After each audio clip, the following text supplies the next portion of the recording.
Thank you very much, Chair, and to say thank you to all of our contributors here today. It's such a breadth of contributions, I think, from many different groups. I suppose if I just might briefly go through, and I might just ask a couple of questions, if that's okay. I suppose my background is I'm based in Ballinasloe. I'm from Roscommon, Galway, so I suppose I'm very much aware of the lack of, say, capacity for children with special needs, particularly in our own area of Ballinasloe. So it's an area that's very close to my heart, as we're trying to fight even for places for children in special schools and additional accommodation. So, you know, it's absolutely vital, particularly for children who are going to school now in September. And I suppose we were very fortunate, just under additional accommodation there recently, to achieve 2 classrooms for children there in September. But I suppose on the points that have been raised here, if I might just say that the voice of the advocate is so crucial, and I really want to welcome Margaret here today. You know, I know that this is it's one of these challenges, I know, speaking to a large group of people, but to know that your voice is being heard, I know that it is really important that we hear that voice and that we listen to it strongly. So I know, Margaret, that you mentioned a number of things on behalf of Inclusion Ireland. I'm very conscious that there has been a period of time since the enactment of EPSN, and that there are a number of items that are still outstanding. I suppose one thing we have welcomed this year is that over 20% of the educational budget is now targeted and allocated towards special educational needs, and that is over nearly 2 billion. It has to, I know, make up for probably shortfalls in previous times, but we would look to see that there is advances made, and quickly. And I know that Minister Madigan has also pointed to review, to look at this as well. And I suppose, Margaret, just some of the questions I might ask you, just in your experience. You just mentioned about class sizes and teacher training, I suppose, just on the inclusive nature of teacher training. And I might just ask you 1 or 2 points on what you might think that would involve, the inclusive nature of this new teacher training that you've mentioned.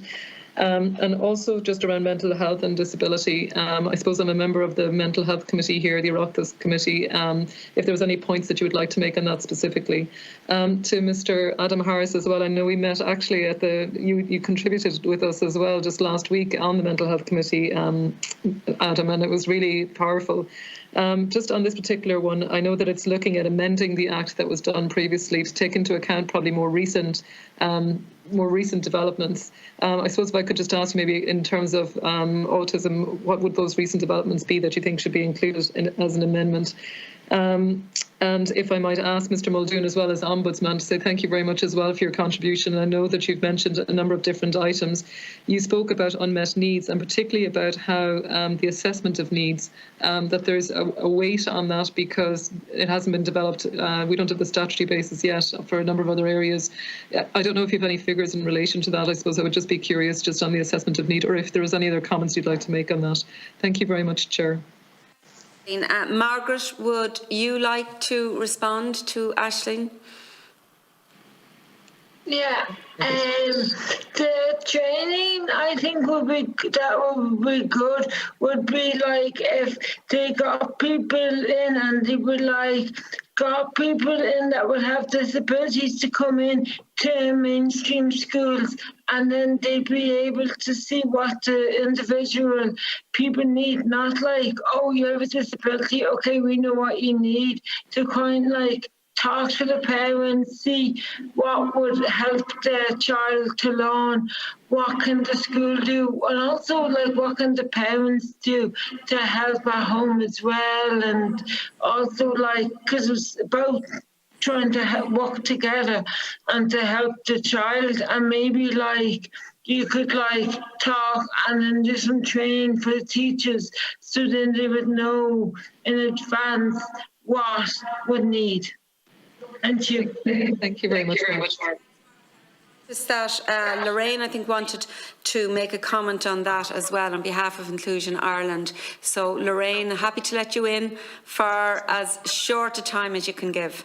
Thank you. I suppose we do have huge concerns about teacher training, and this has been something that's been expressed by teaching bodies and teachers themselves, how, that they do feel ill-equipped. So, for example, with the establishment of so many special classes over the last several years, that quite often it rather than being the teacher with the most experience, quite often it could be the teacher with the least experience who goes into the special class. And I understand the NCSE gave directions through the Department of Health that this isn't a practice that should happen. children. But in terms of teachers being released for training, substitution cover, there's a significant issue with the take-up of inclusive training modules outside of the core teacher training.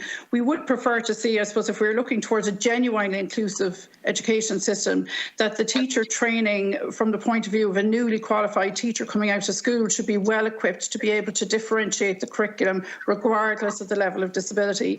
And until we get to that point, we're still going to end up with a segregated or an integrated education system where children won't have the option of going to their local schools because of the barriers set out currently in Section 2 of the legislation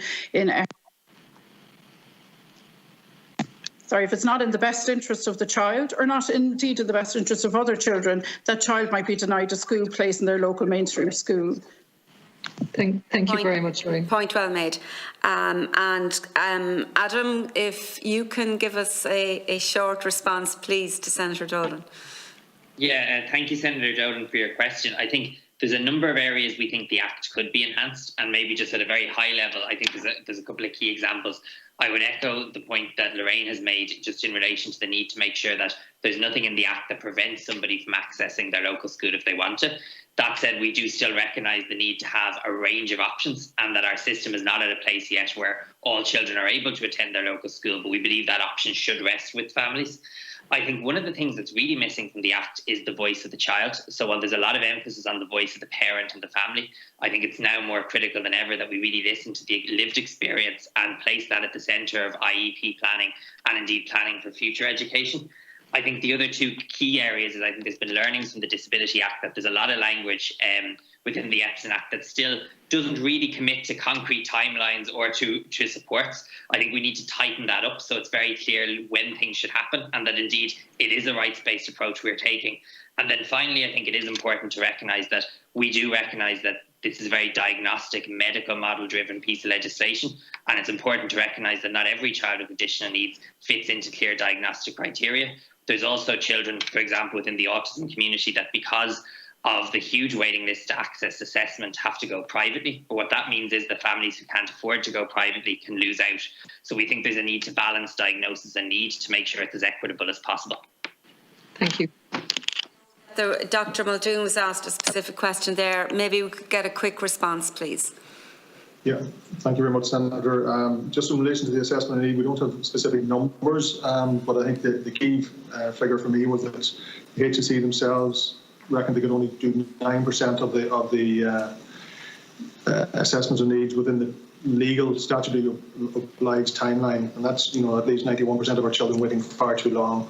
I think again the point I was making is that people are trying to access through assessment of needs services that they should get through the EPSN Act.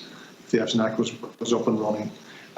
Parents just go there because they have nowhere else to go, and that's the problem. We haven't created the system that is the way it should be. I mean, to be fair, setting up EPSN and Disability Act in 2004 showed a real foresight into how they would want it to be. Now we need to follow through with that.